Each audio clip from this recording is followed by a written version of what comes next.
सम्मानित साथियों को मेरा सादर जय भीम है। और जो इस कमेटी ने ये कार्यक्रम कराया है मैं उसका धन्यवाद करता हूँ, वो बधाई के पात्र हैं। मैं नमन करता हूँ महिला के मुक्तिदाता, दलितों और भारत के संविधान निर्माता डॉक्टर B.R. अम्बेडकर साहब को मैं नमन करता हूँ, तथागत बुद्ध को जिन्होंने भारत में नहीं पूरे विश्व में परचम लहराने का काम किया है। मैं नमन करता हूँ वो 13 साल बच्चों को जो 2 अप्रैल 2018 को भारतीय संविधान के आरक्षण बचाने के लिए, हम सबके मूल अधिकार बचाने के लिए वो शहीद हो गए। मैं नमन करता हूँ बिरसा मुंडा फूले साहू महाराज को जिन्होंने ये दबे कुचली समाज को पढ़ने लिखने चलने बोलने का अधिकार दिया है।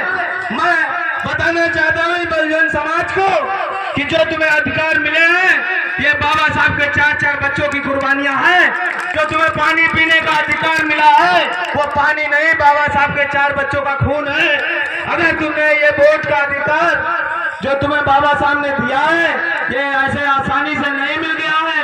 एक बार बैठक रखी गई बाबा साहब और महात्मा गांधी जी के बीच में। बाबा साहब से महात्मा जी ने पूछा कि आप कहो। बाबा साहब ने कहा मैं आपको सुनने आया हूँ, मैं कहने नहीं आया हूँ। दोबारा से प्रेशर दिया तो बाबा साहब ने कहा मैं जिस देश में जी रहा हूँ ये मेरी मातृभूमि नहीं है। गांधी ने बोला, गांधी जी ने कहा कि ये क्यों नहीं तुम्हारी मातृभूमि है। बाबा साहब ने कहा कि जिस देश में कुत्ते तो आजादी से जी सकते हैं लेकिन मेरा समाज आजादी से नहीं जी सकता है। उसे पानी पीने का अधिकार नहीं है।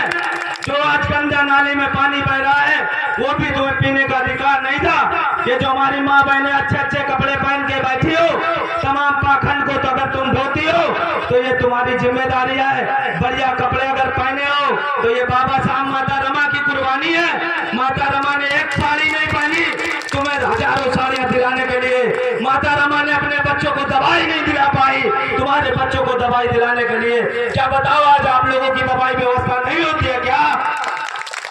और जो बाबा साहब चाहते थे अपने सपनों का भारत, वो आज उनके सपनों का भारत नहीं है। उनके सपने तार हो रहे हैं। इस भारत देश में कुत्ते तो एसी में घूम रहे हैं, लग्जरी गाड़ियों में घूम रहे हैं, बढ़िया भोजन खा रहे हैं, लेकिन हमारे बहुजन समाज के लोगों को आज भी वो 5 किलो दाल दलिया में पका के रखा जाता है। जो उन्हें आरक्षण की व्यवस्था दी गई है, ओबीसी समाज को 27% आरक्षण की व्यवस्था दी गई है, आज तक वो व्यवस्था नहीं लागू की गई है।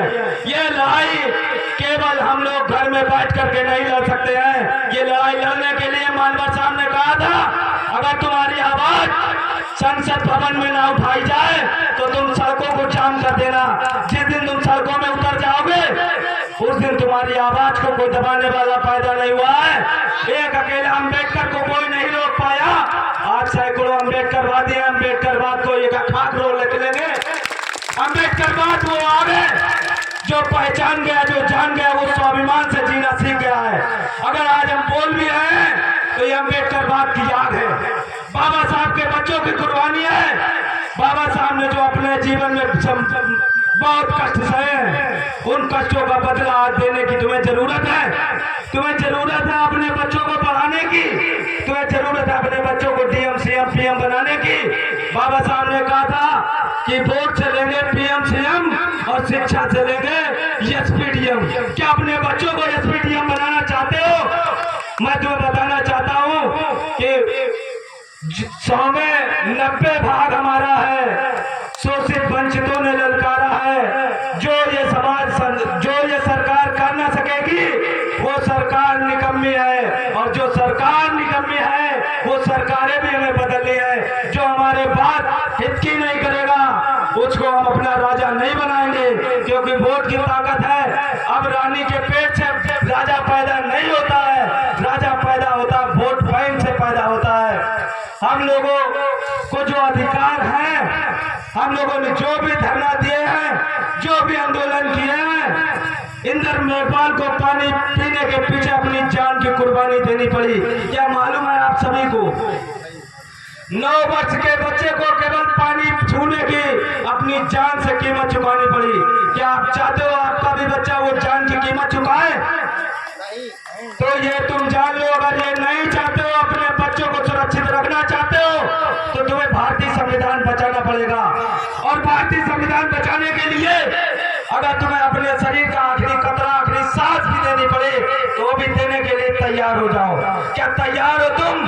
दोनों हाथ उठा करके बताओ। जब तक ये संविधान जिंदा है तब तक तुम जिंदा हो, और नहीं तो तुम्हारा जीवन जानवरों से बदतर होगा। ये संविधान बचाने के लिए, बाबा साहब का मिशन आगे बढ़ाने के लिए आप गली गली गांव गांव जाकर के बाबा साहब के मिशन को चलाइएगा और बताइएगा। क्योंकि तुम्हें मालूम होना चाहिए, हमारे लोग तमाम पाखंड का छपरा ढो रहे हैं। पाखंड के छपरे से तुम्हें क्या अधिकार मिले हैं? मिल सकते हैं क्या? अगर तुम्हें अधिकार मिल सकते हैं तो भारतीय संविधान से तुम जीवन भर किसी की व्यवस्था में जीते रहना। जिस दिन तुम पर अत्याचार होगा उस दिन तुम्हें तहसील, थाना, कचहरी दिखेगा, बाबा साहब के दिए हुए संवैधानिक अधिकार दिखेंगे। इसके अलावा तुम्हें कुछ नहीं दिखेगा।